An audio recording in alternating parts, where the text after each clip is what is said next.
Kim Chu nahulaan ng sikat na Feng Shui expert na mananakawan siya ng pera at pagtratraidor ng kanyang ate na sila Kambini.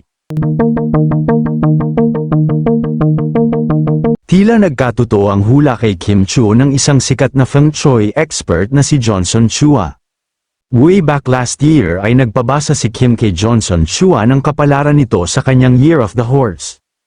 Anya nito ay mananakawan si Kim ng pera at ng tiwala.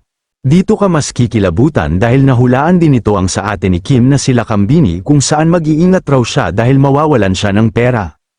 Kung saan tumugma na naman sa ikinaso ni Kim sa kanyang ate sa pagkawala ng milyon na pera sa kanilang negosyo. Anya pa ng Feng Shui expert ay mas lalo raw na mag-ingat ang ate ni Kim sa paghahawak ng pera sa mga pinag-iinvest nito, kung saan tumugma na naman ang pagkatalo nila Kambini sa sugal sa kasino na pinaglalaroan nito. Mukhang 100% na hula nito kay Kim at sa kanyang ate ay halos lahat ay nagkatotoo. Narito ang video ng paghula kay Kim at sa kanyang ate, panuorin mo ng mabuti. Yung horse. Yeah. Kasi meron tayong mga ilang things sa kailangan Ingatan. bantayan. Ano yun? Ay, nakakakaba.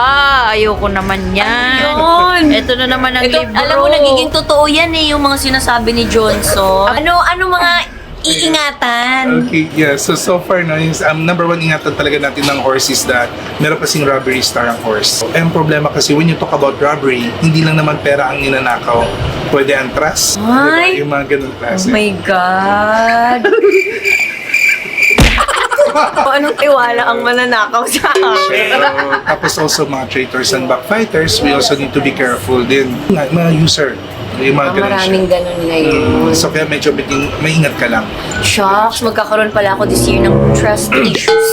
So another thing, tatlong ingatan natin this year. Number one is money loss. So medyo No, mag-ingat tayo sis! on that part. May robbery ako, may manilus ko. Mag-iingat tayo.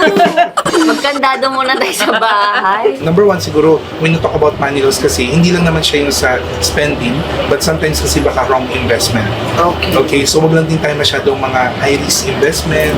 Pwede tayo conservative. Still, malay mo may kumatok sa ating mga lucky investment. Pwede pa rin naman, basta conservative. Urging po, this